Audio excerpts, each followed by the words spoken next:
O estilo gótico, ele é caracterizado pelos arcos ogivais, né, que são aqueles arcos pontudos, pelas rosáceas, e é muito interessante, eu gostaria de falar que as igrejas católicas, sobretudo as igrejas da religião católica, elas seguem muito esse estilo gótico, né?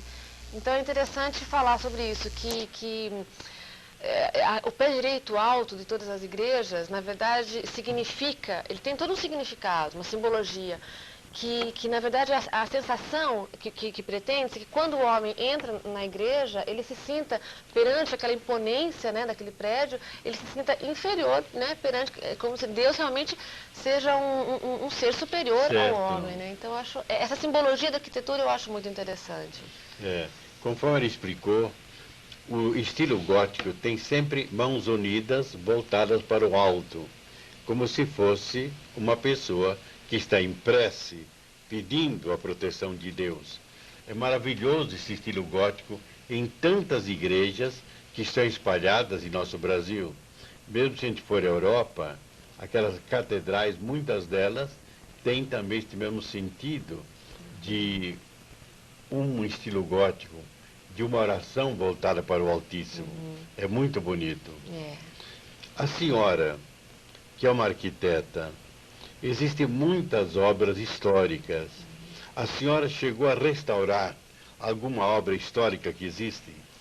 Pois nós estamos elaborando, está em fase de projeto, um projeto muito importante na cidade de São Manuel, um projeto de restauro da antiga estação ferroviária da cidade, né? Eu trouxe algumas fotos também.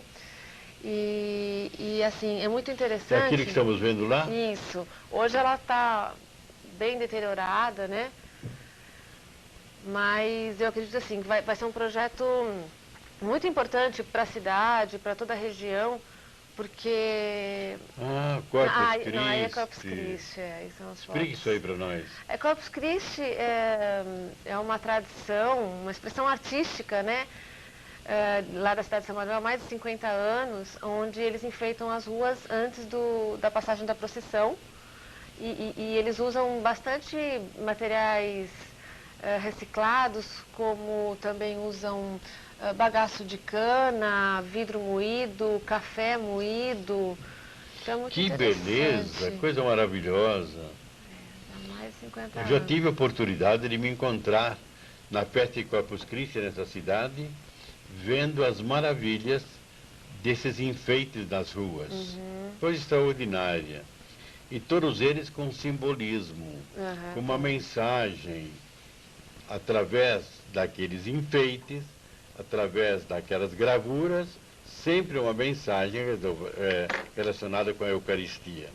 De parabéns, São Manuel, e que continue sempre essa tradição, que eu ouvi dizer que já tem mais de 80 anos, essa tradição de se colocar, não no auge que está hoje, mas que já aquele povo vinha aos poucos colocando, né, essa tradição na sua cidade, não é? Então, e essa questão toda já falando em São Manuel, né, eu gostaria de me aprofundar um pouquinho nessa questão da estação, desse projeto de restauro, porque é bastante importante, Eu acho né? que a senhora teria que restaurar muitas estações, viu? Porque todas elas estão daquele jeito. Todas. Inclusive a de Botucatu, que judiação. Uma estação tão maravilhosa. Eu fico penalizado, por exemplo, eu sou arcebispo emérito de Botucatu, quando eu vou daquele lado de Rubião Júnior e vejo todos aqueles vagões, não é um nem dois, são muitíssimos, todos ao relento, estragados. Eu digo, que judiação. Nós perdemos justamente uma ferrovia que trazia tanto benefício para o nosso estado de São Paulo e para aquela nossa região também, né? É uma pena. O que você diria sobre isso? Então, esse projeto, ele está em fase de restauro da Estação de São Manuel, ele está em fase de aprovação junto ao Ministério da Cultura, e é um projeto, assim, nós esperamos revitalizar não só a estação, como toda a história da cidade, né? Porque São Manuel é uma cidade muito rica, uma cidade que foi muito rica na época dos tempos áureos do café, uma cidade muito tradicionalmente política, né, de onde saíram políticos de renome no cenário nacional. Quem é que saiu lá de político? Rodrigues Alves. É de lá? Quem mais? Laudo Natel, governador. Ademar de Barros. Reinaldo de Barros. E os cantores, quais são? Tonico Tinoco. Quando a gente entra na cidade de São Manuel, nós encontramos lá um monumento com 2 cantores, né? Quem são eles? Tonico e Tinoco. Tonico e Tinoco. Tonico e Tinoco. Esses 2 são de São Manuel, nascidos lá? São. Oh, que maravilha! Cidade não somente das belezas da Corpus Christi, mas também de cantores, não é? Então é muito interessante, né? E nós procuramos, então, com esse trabalho, revitalizar também a questão turística, né? Porque existe, inclusive em Botucatu, existe também um certo interesse de revitalizar a estação. Então a ideia realmente é bolar uns passeios mesmo de trem, né? Que as pessoas conheçam todo o interior de São Paulo, essas cidades históricas, né? E possam, enfim, conhecer um pouco da cultura do que foi, né? Muito importante falar também que nós estamos tentando angariar recursos para esse projeto através da Lei Rouanet, que é uma lei de incentivo à cultura, é uma lei que permite que as empresas que patrocinarem tal empreendimento, elas fiquem totalmente isentas, né, da carga tributária. Então é bastante interessante, eu acho que deveria ser uma lei bastante explorada, né, por todos. Dona Patrícia, a senhora também se referiu no primeiro bloco sobre cidades urbanísticas. Eu chamaria a atenção sobre Brasília. O que a senhora falaria sobre Brasília? Eu acho que Brasília foi um ícone do urbanismo no Brasil, uma cidade, e também no mundo, uma cidade mundialmente admirada, né? E ela teve início com um movimento modernista. Ela foi projetada pelos arquitetos Oscar Niemeyer e Lúcio Costa. E eu acho que é uma cidade exemplo, né? Uma cidade onde todos os setores são muito bem organizados, setores residenciais, comerciais, institucionais, né? E ela tem toda uma simbologia, a arquitetura é realmente cheia de toda uma simbologia muito forte, uma alusão ao poder, né? Que é a capital do Brasil.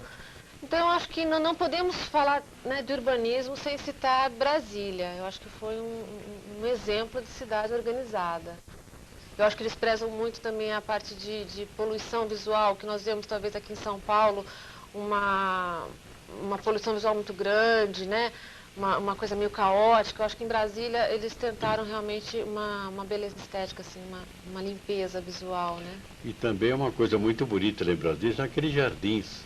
Como são cultivados aqueles jardins maravilhosos, não é? São. A gente anda, é de fato um cartão de visita. Sim. Para quem chega lá. É um exemplo. Principalmente porque é uma cidade planejada. Ela foi muito bem planejada, bem dividida e assim por diante. E dentro de um sertão que nós diríamos de Goiás, né? Pois é. Quem falava que Brasília iria aparecer? Aliás, há uma profecia de São João Bosco. Diz que São João Bosco, num dos seus sonhos, ele encontrou lá em Goiás 2 linhas que se cruzavam e disse assim: aqui vai surgir um grande centro. E de fato naquele lugar é que surgiu Brasília, nesse sonho de Dom Bosco. Tanto é que lá existe um monumento lembrando este fato do sonho de Dom Bosco. Mas vamos continuar a nossa conversa. Qual é o projeto seu que tem maior repercussão? Ou que teve? Tem um outro projeto bastante interessante, a pedido também da Prefeitura Municipal de São Manuel, que é um projeto sobre um parque ecológico, e tem algumas fotos. É aquilo que estou vendo lá? É uma maquete eletrônica, né?